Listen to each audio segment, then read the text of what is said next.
इस तरह की गर्मियों में काश कोई ऐसी टिप्स मिल जाए जिससे कि हम अपने काम को बस घंटों का काम मिनटों में निपटा लें और हमारे समय की भी बचत हो और ढेरों पैसों की भी बचत हो। तो चलिए, नमस्कार दोस्तों, आप लोग कैसे हैं? आशा करते हैं आप लोग अच्छे होंगे। तो रोज़ की तरह हम फिर से आप लोगों के लिए लेकर के आए हैं बहुत सारे ऐसे किचन के हैक्स जिससे कि हम अपने मुश्किल से मुश्किल काम या ढेरों काम चुटकियों में कर सकते हैं। तो चलिए, सबसे पहली टिप्स हमारी है इस तरह के, जैसे कि हमारे टेप ओप के रैकेट होते हैं, ये जो बच जाते हैं, इनको हम क्या करते हैं, फेंक देते हैं। लेकिन इनका ये बहुत ही यूज़फुल टिप्स है। इसको आप जैसे कोई बर्तन है, दाल का है, भगोना है या कोई भी डोंगा है, इसको सीधे डायरेक्ट फर्श पे रखते हैं तो कभी कभी ऐसा होता है गलती से अगर हम भूल गए तो इसमें चींटियाँ भी चढ़ सकती हैं और हमारा जो फर्श है ये भी ख़राब होने का डर रहता है। बहुत ज़्यादा गर्म बर्तन ऐसे नहीं रख सकते हैं तो डायरेक्ट हम उस पर रख देंगे। अगली टिप्स है इस तरह के ढक्कनों को लेकर के, जब भी हम डब्बे लेकर के आते हैं, डब्बे कहीं गलती से टूट गए तो ये ढक्कन जो होते हैं ये हम फेंक देते हैं। तो इनको ना फेंक करके इस तरह से अपने कोई भी सामान को ढक करके आप फ्रिज में रखने का काम कर सकते हैं। और ये जो हमारा है इसको हम, ये रोल को हम फ्रिज में रख देंगे, इसके ऊपर एक के ऊपर एक कटोरी रख देंगे। अगली टिप्स है, जैसे कि हम लोग गर्मियों में पूड़ी पराठे या रोटी बनाते हैं तो डायरेक्ट अगर हम कैसरोल में या किसी भगोने में रखते हैं तो नीचे का हमारा जो ये पूड़ी या पराठा होता है या रोटी होती है ये पानी में सीज जाती है जिससे कि वो ख़राब होती, तो डेली की डेली हमारी एक रोटी ख़राब होती है। इससे अगर देखा जाए तो दिन भर में 2 बार रोटियां बनाई जाती हैं तो हमारी 2 रोटियां ख़राब हुई तो 60 रोटी ख़राब हो जाती हैं। तो इस तरह से हम छन्नी में रखेंगे तो हमारी रोटियां नहीं ख़राब होंगी। अगली हमारी टिप्स है कि गर्मी शुरू होते ही सभी के घर में देखा जाता है कि चींटी और चींटे बहुत ज़्यादा निकलने लगते हैं। गर्मियों में के सीज़न में ये ज़्यादा ही होते हैं तो देख सकते हैं ये लाइन बना के चलने लगती हैं। और ये जो लाल वाली चींटी होती है ये कहीं अगर चढ़ जाए तो ये बहुत तेज़ी से काटती है। तो इसके लिए हम क्या करेंगे कि थोड़ी सी हल्दी ले लेंगे और जहाँ पे हमें लगे कि चींटियाँ भाग रही हैं वहाँ पे हम इस तरह से लाइन बना के चल रही हैं वहीं पे डाल देंगे। और फिर 5 मिनट के बाद आप देखेंगे जितनी सारी चींटियाँ हैं वो सारी सारी चली जाएंगी और मरेंगी भी नहीं, क्योंकि हमें मारना नहीं है चींटियों को और हमें भगाना है। तो इस तरह से हल्दी को डाल करके अपनी चींटियों को दूर कर सकते हैं जहाँ कहीं भी आपको लगे कि चींटियाँ हैं। तो इस तरह से हम चींटियों को भगा सकते हैं। अगली टिप्स हमारी क्या है कि जैसे कि हम कभी भी पनीर का पराठा या सत्तू का पराठा बनाते हैं तो डायरेक्ट अगर हम चकले पे बेलते हैं या हम सेल्फ पे बेलते हैं तो फटने लगता है। तो उसके लिए आप क्या करिए, कोई भी सूती रुमाल ले लीजिए, जिसको अच्छे से साफ़ कर लीजिए, उसके ऊपर रख करके आप बेलन से बेलेंगे तो आपकी कोई भी पराठा नहीं फटेगा और अच्छे से बन जाएगा। देखिए, कहीं से भी ये नहीं फटेगा, आप आराम से इसको बना सकते हैं। जो लोग नहीं बना पाते हैं उन लोगों के लिए यह बहुत ही यूज़फुल है। अगली टिप्स है, जैसे कि हम लोग कटहल लाते हैं, कटहल को अगर हम भूल गए छिलवाना तो घर पे छीलना पड़ता है। तो ये जो दूध होता है इसका, ये सारा हाथों में ऐसे चिपक जाता है, चाहे जितना तेल लगाओ या कुछ भी करो लेकिन फिर भी ये चिपक ही जाता है। तो उसके लिए हम ले करके आए हैं, बहुत ही पावरफुल टिप्स है, इसको आप लोग ज़रूर एक बार आजमाना।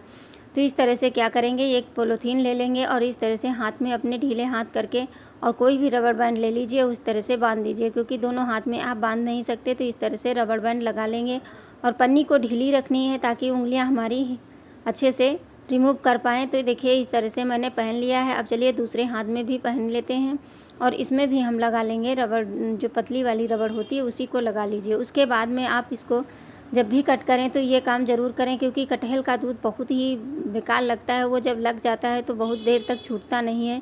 कितनी भी कोशिश करो वो छुड़ाने में भी बहुत दिक्कत होती है। तो इस तरह से देखिए, दोनों हाथों में मैंने पन्नी पहन ली है।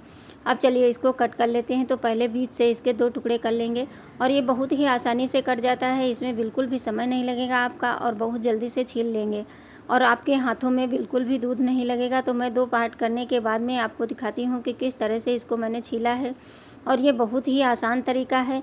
आप 2 भाग में डिवाइड कर लीजिए और उसके बाद में इसको छोटे छोटे पीसेस बना करके उसको छील लीजिए। तो देखिए, इस तरह से पतले पतले पीस बनाइए और इस तरह से आप छीलते चले जाएंगे तो आपके हाथ में बिल्कुल भी दूध नहीं लगेगा। मैं पूरा कटहल काट करके आपको दिखाऊंगी पन्नी हटा के कि मेरे हाथों में बिल्कुल भी दूध नहीं लगा है। छोटी सी टिप्स होती है लेकिन ये बहुत ही काम की होती है। अगर हम इस तरह से घर के अपने काम करेंगे तो हमारे काम आसानी से हो जाते हैं और हमारे लिए भी समय निकल पाता है, क्योंकि हम लोगों के पास समय निकलना बहुत ही मुश्किल होता है। तो जो भी दूध होगा ये पन्नी में लगता चला जाएगा। तो देखिए, सारा कटहल मैंने छील के तैयार कर लिया है अब इसको हम अलग कर लेते हैं और छिलके को अलग कर देते हैं। तो देखिए ढेर सारा जितना भी था वो सारा मैंने छील लिया है। अब चलिए, अब जो दूध था ये पन्नी में आ गया है। अब इसको कट करने के लिए आप पन्नी नहीं पहने, देखिए गर्मी ज़्यादा हो रही इसलिए पसीना निकल आया हाथ में। अब चलिए इसको हम छोटे छोटे पीसेस में कट करेंगे। तो जो बीच का पार्ट होता है उसको हटा देंगे। अब आपके हाथ में बिल्कुल भी दूध नहीं लगेगा क्योंकि जो भी था वो पन्नी में चला गया है। तो इस तरह से छोटे छोटे पीस आप कर लीजिए। जब इस तरह से काटें तो आप अपने हाथों में थोड़ा सा ऑयल लगा लेंगे और लगाने के बाद में इसके कट कर लीजिए। चाहे तो ढेर सारा अचार के लिए आप कट कर रहे हों या तो सब्जी के लिए, जो भी बनाना है आप इस टिप्स को अपना करके ढेरों कटहल छील सकते हैं जो कि बिना दूध हाथ में लगे हुए।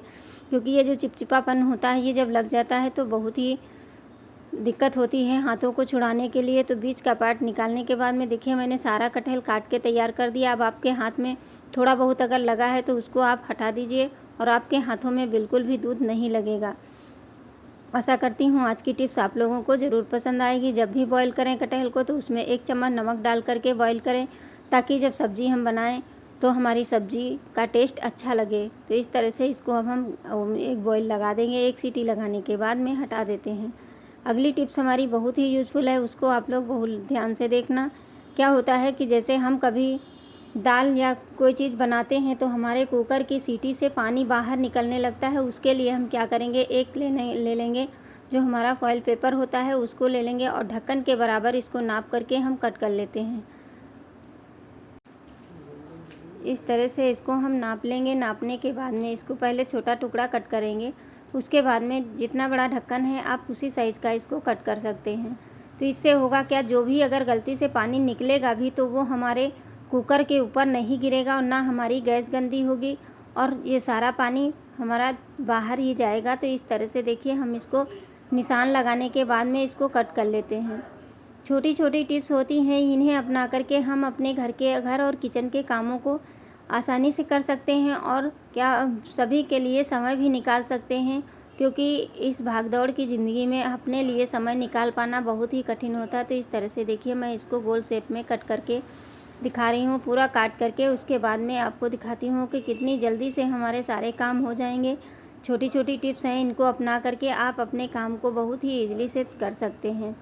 तो चलिए इसको लगाना कैसे है वो भी हम आपको बताते हैं। देखिए ये गोल शेप में कट हो गया। अब सीटी निकाल लीजिए ऊपर और फिर इसी सीटी के जगह पे इसको हम थोड़ा सा छोटा सा छेद बना देंगे। तो पहले निशान लगा लिया। अब चाकू की सहायता से या कैंची की सहायता से इसको हम, अब बड़ा नहीं कट करना है क्योंकि बस हमें सीटी भरकर ही निकालना है। तो इस तरह से लगाने के बाद फॉइल पेपर को दबा देंगे और दबाने के बाद में आप कभी भी दाल या कोई चीज़ बना रहे हैं तो उसमें इस तरह से ढक्कन लगाएंगे तो हमारा पानी जो होगा वो हमारे कुकर के ऊपर नहीं जाएगा, हमारा कुकर गंदा भी नहीं होगा।